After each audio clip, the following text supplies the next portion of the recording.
భూమి కంపించే ముందే గంటలు మోగే ఆలయం. చాలా ప్రాంతాల్లో ఎర్త్క్వేక్స్ అనేవి కదలికతో మొదలవుతాయి, కానీ ఇక్కడ అవి శబ్దంతో మొదలవుతాయి. ఒక వింతైన సింగిల్ బెల్. దానిని లాగడానికి ఏ చేతులుండవు, కదిలించడానికి గాలి కూడా ఉండదు. నేలలో ఎటువంటి కదలిక కనిపించదు, కానీ అది మోగిన ప్రతిసారి కొద్దిసేపటికే భూమి కంపించేది. జనం దాన్ని రికార్డ్ చేయడం మొదలుపెట్టారు. ఒక్కసారి కాదు, 2 సార్లు కాదు, శతాబ్దాల తరబడి. దీని గురించి తొలి ఆధారాలు 1783 నాటి ఒక పామ్ లీఫ్ మాన్యూస్క్రిప్ట్ తాళపత్ర గ్రంథంలో కనిపించాయి. దానిని రాసింది ఒక పూజారి కాదు, ఒక టాక్స్ కలెక్టర్. అంకెలు తప్ప నమ్మకాలతో పనిలేని వ్యక్తి. అతని ఎంట్రీ చాలా చిన్నది.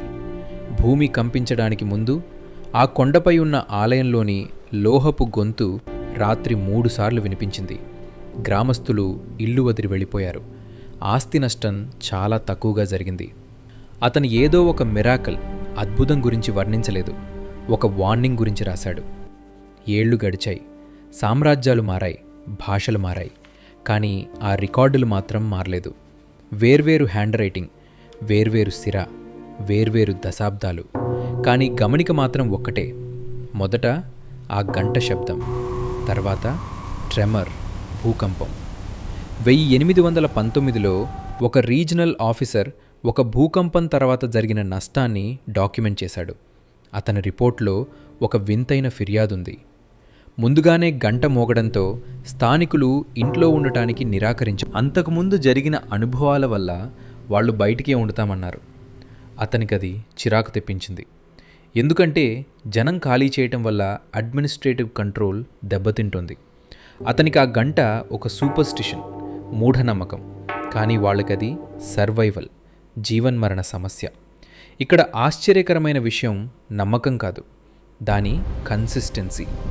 సాధారణంగా కథలు కాలక్రమేణా మారుతుంటాయి, కానీ స్వతంత్రంగా రాసిన ప్రభుత్వ రికార్డుల్లో ఇలాంటి విషయాలు రిపీట్ కావడం అరుదు. అయినా ఈ విషయం ప్రతి అనువాదంలోనూ మిగిలి ఉంది. Bell first, ground second. 1890 నాటికి రైల్వే ఎక్స్పాన్షన్ వల్ల ఆ ప్రాంతానికి ఇంజనీర్స్ వచ్చారు. ఇంజనీర్లు సాధారణంగా మిత్స్, పురాణగాథలు ని నమ్మరు. వాళ్ళు మెజర్మెంట్స్, కొలతలు ని నమ్ముతారు. వారిలో ఒకరు తన మెయింటెనెన్స్ జర్నల్లో ఇలా రాశారు: కొండపై ఉన్న కట్టడం నుండి వచ్చిన మెటాలిక్ శబ్దం వల్ల కార్మికులు పళ్లను మధ్యలోనే వదిలేశారు. ఆ తర్వాత గంటలోపే చిన్నపాటి సెయిస్మిక్ డిస్టర్బెన్స్, భూప్రకంపన వచ్చింది. అతను సమయాన్ని రికార్డ్ చేశాడు, 46 నిమిషాలు. వెంటనే కాదు, ర్యాండమ్గా కాదు, ఖచ్చితంగా, ప్రెడిక్టబ్లీ. ఆ ఆలయం చాలా సామాన్యమైనది. అక్కడ ఎటువంటి కాంప్లెక్స్ మెకానిజమ్స్ లేవు, రహస్య గదులు లేవు.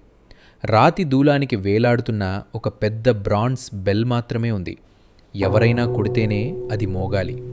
కానీ సాక్షులు అది కదలకుండానే వైబ్రేట్ అవ్వడం గమనించారు. ఊగకుండానే శబ్దం రావడం చూశారు. ఇక 20వ శతాబ్దం వచ్చింది. 1934లో ఒక భారీ భూకంపం సంభవించింది. ఒక స్కూల్ టీచర్ ఆ రాత్రిని వర్ణిస్తూ ఒక లేఖ రాశాడు. గాలి అసలు లేకపోయినా గంట మోగింది. భూమి కంపించడానికి ముందే పక్షులు చెట్లు వదిలి వెళ్ళిపోయాయి. మేం బయట గుమిగూడాం. పిల్లలు ఏడ్చారు, కానీ మేము సిద్ధంగా ఉన్నాం. అతను ఆ మాటల కింద అండర్లైన్ చేశాడు. శాస్త్రవేత్తలు దీన్ని కోయిన్సిడెన్స్ అనవచ్చు, కానీ 150 ఏళ్లుగా రిపీట్ అవుతున్నప్పుడు అది కాకతాళీయం అవ్వదు. ఆధునిక సైస్మిక్ సైన్స్ ప్రకారం భూకంపం అంటే భూమి లోపల విడుదలయ్యే శక్తి. కానీ ఆ శక్తి బయటకు వచ్చే ముందు ప్రెషర్ బిల్డ్ అవుతుంది. రాళ్లు నొక్కివేయబడతాయి, లోపల చిన్నపాటి పగుళ్ళు ఏర్పడతాయి. ఈ మార్పుల వల్ల కొన్ని ఫ్రీక్వెన్సీస్ విడుదలవుతాయి. చాలా శబ్దాలు మనుషులు వినలేరు, కానీ కొన్ని లోహాలు వాటికి ప్రతిస్పందిస్తాయి. దానిని రెజనెన్స్ అంటారు. ప్రతి వస్తువుకు ఒక సహజమైన ఫ్రీక్వెన్సీ ఉంటుంది. బయట నుండి వచ్చే వైబ్రేషన్ దానికి మ్యాచ్ అయితే ఆ వస్తువు నేరుగా తాకకపోయినా కదులుతుంది. శబ్దానికి గ్లాస్ పగిలిపోవడం, రెదంకి వంతెనలు కూలిపోవడం దీనివల్లే జరుగుతాయి. బహుశా భూమి లోపలి శబ్దాలకి ఆ గంట మోగుతుండొచ్చు. 2001లో ఒక రీసెర్చ్ టీం ఆ కొండ దగ్గర ఒక వైబ్రేషన్ సెన్సర్ అమర్చింది. నిజాన్ని నిరూపించడానికి కాదు, దానిని కొట్టిపారేయడానికి. వారాల తరబడి ఏమీ జరగలేదు.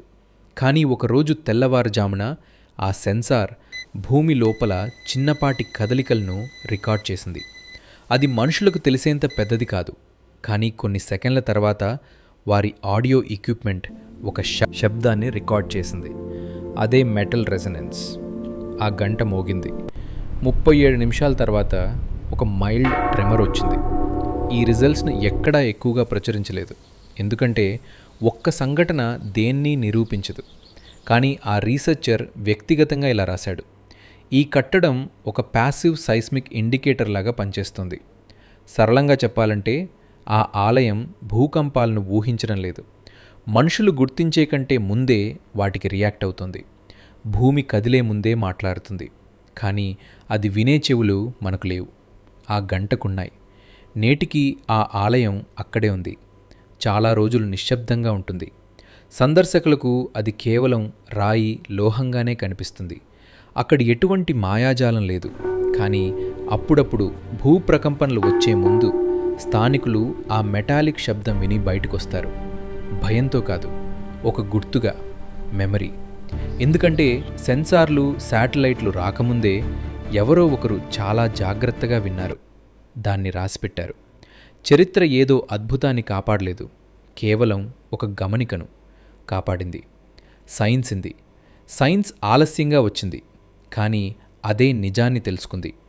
కొన్నిసార్లు జ్ఞానం కొత్తగా కనిపెట్టబడదు, కేవలం గుర్తు చేసుకోబడుతుంది. ఎక్కడైనా భూమి లోపల ఒత్తిడి పెరిగినప్పుడు అత్యంత పురాతనమైన ఆ అలాం సిస్టమ్ మళ్ళీ మోగవచ్చు. ఎలక్ట్రిసిటీతో కాదు, కంప్యూటర్లతో కాదు, కేవలం ఒక ముక్క లోహంతో. భూమి తన రహస్యాన్ని గుసగుసలాడే వరకు వేచి చూస్తూ. ఎండ్. కాలం ఆగని అద్భుతం. బృహదీశ్వరాలయం.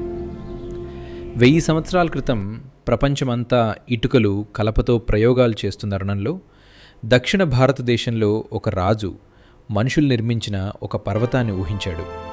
అది ఒక రాజప్రసాదం కాదు, ఒక కోట కాదు, తరతరాల పాటు నిలిచిపోయే ఒక ఆలయం. ఇదే బృహదీశ్వర టెంపుల్ కథ.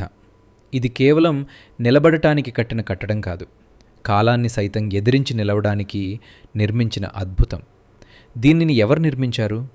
క్రీస్తు శకం 1010లో గొప్ప చోళ చక్రవర్తి రాజారాజా చోళ మొదటి శివుని కోసం ఒక ఆలయాన్ని నిర్మించాలని నిర్ణయించుకున్నాడు. కానీ ఇది కేవలం భక్తి మాత్రమే కాదు, అదొక బలమైన సందేశం. భవిష్యత్తుకు ఆయన పంపిన కబురు మానవ జ్ఞానం, మ్యాథమెటిక్స్, ఆస్ట్రానమీ మరియు కళలు శాశ్వతంగా నిలిచిపోతాయని నిరూపించటానికి తానికి చేసిన ప్రయత్నం. ఆ కాలంలో భారతదేశంలో ఉన్న అన్ని కట్టడాల కంటే ఎత్తైన ఆలయాన్ని నిర్మించాలని ఆయన ఆదేశించాడు. ఆ బాధ్యతను తన రాజశిల్పులకు, ఇంజనీర్లకు అప్పగించాడు. వారు రాతిని, జెమీట్రీని మరియు సౌండ్ని ఔపోసన పట్టిన మేధావులు. అసాధ్యమైన నిర్మాణం, ది ఇంపాసిబుల్ కన్స్ట్రక్షన్. ఇక్కడే ఒక పెద్ద మిస్టరీ ఉంది. ఈ ఆలయం సుమారు 66 మీటర్లు ఎత్తు ఉంటుంది. పూర్తిగా గ్రేనైట్ రాయితో నిర్మించబడింది. కానీ తంజావూరు చుట్టుపక్కల సహజమైన గ్రానైట్ లభ్యత లేదు. అంటే దాదాపు 80 టన్నుల బరువున్న రాళ్లను కూడా 50 నుండి 70 ఉంటుంది. అప్పట్లో క్రేన్స్ లేవు, యంత్రాలు లేవు, కనీసం స్టీల్ కూడా లేదు. మరి అంత బరువును అంత ఎత్తుకు ఎలా తీసుకెళ్లారు? చరిత్రకారుల అభిప్రాయం ప్రకారం చోళులు సుమారు 6 కిలోమీటర్లు పొడవైన మట్టి వంతెనను, ఎర్దన్ ర్యాంప్ నిర్మించారు. ఏనుగులు మరియు మనుషుల సహాయంతో ఆ బృహత్తరమైన రాయిని నెమ్మదిగా పైకి లాగారు.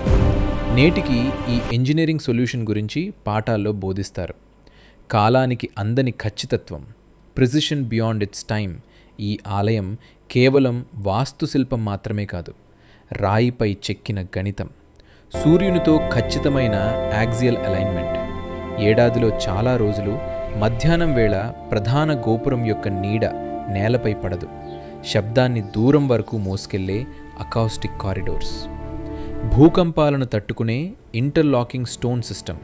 సిమెంట్ లేదా సున్నం లేకుండా రాళ్లను ఒకదానితో ఒకటి లాక్ చేయడం. అక్కడి శిల్పులు కేవలం కళాకారులు మాత్రమే కాదు, వారు గొప్ప సైంటిస్ట్స్. కాలక్రమం. 985 సిఈ రాజరాజ చోళుడు చక్రవర్తి అయ్యాడు. 1003 సిఈ ఆలయ నిర్మాణం ప్రారంభమైంది. 1010 సిఈ నిర్మాణం పూర్తయి ప్రతిష్టాపన జరిగింది. 1000+ ఇయర్స్ ఇప్పటికీ ఎటువంటి నిర్మాణాత్మక నష్టం లేకుండా నిలిచింది. సామ్రాజ్యాలు కూలిపోయాయి, యుద్ధాలు జరిగాయి, రాజవంశాలు అంతరించిపోయాయి. కానీ ఈ ఆలయం మాత్రం ఇసుమంతైనా కదల్లేదు. ముగింపు: బృహదీశ్వరాలయం కేవలం ఒక ప్రార్థనా స్థలం మాత్రమే కాదు, అదొక నిదర్శనం. ప్రాచీన భారతదేశానికి ఇంజనీరింగ్, రెజొనెన్స్, ఆస్ట్రానమీ మరియు స్ట్రక్చరల్ ఫిజిక్స్పై మన ఊహకు అందని అవగాహన ఉందని చెప్పడానికి అదొక సాక్ష్యం. బహుశా ఆ నిర్మాతలు కేవలం ఒక ఆలయాన్ని మాత్రమే నిర్మించలేదు, భూమి యొక్క లయకు అనుగుణంగా ట్యూన్ చేయబడిన ఒక స్టోన్ ఇన్స్ట్రుమెంట్ని సృష్టించారు. ముగింపు: if you like this video, please like, share and subscribe to Sai Charan Chronicles, and don't forget to click bell icon for latest updates.